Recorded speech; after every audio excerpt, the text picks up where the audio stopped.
Bypass रास्ता काम नाही नथिबा समस्या भोगुछंती बलांगीरवासी। झारसुगुड़ा सुंदरगढ़ आसुची पाउंस एवं क्रसर डस्ट व्यवहार होउची रास्ता कामरे। तेबे वर्षा हेले कादुओ सहित गाड़ी खसी घटुची दुर्घटना। ता सहित धूली और पाउंस केतेबेले कहा आखिरे नहेले नाकरे पशि जाउची। लोके नाना स्वास्थ्य समस्या दे गति करुछंती। सेबडे पाउंस डस्ट नहीं आसुथिबा ट्रक रास्ता उपर रहुथिबारु यातायातर उपजुची समस्या। एने बारंबार अभियोग कले भी फल सुन। तेणु तेजिबार लागिलाणी जनसंतोष।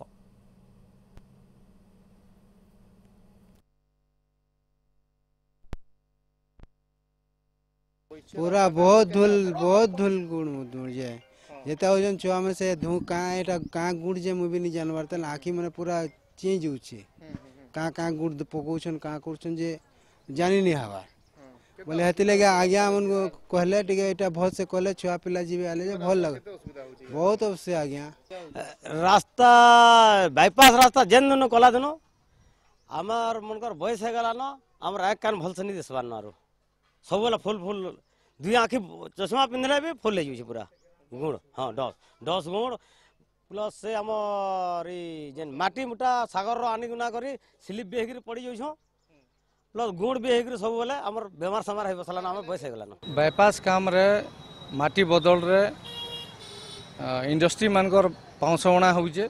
प्रशासन गणा एनएच विभाग रो जंत्री माने एवं एनएच जे काम करूचे जेन ठिका संस्था तार भी जंत्री माने सता के तत्वावधान करबार कथा एवं जनता के सेटा डस्ट की नहीं उड़वा सेंता व्यवस्था करवा पकाला परे ताको रोलिंग करी पानी दिकरी रोलिंग करबार नियम अच्छे किंतु माने से सब मॉनिटरिंग नहीं करवा।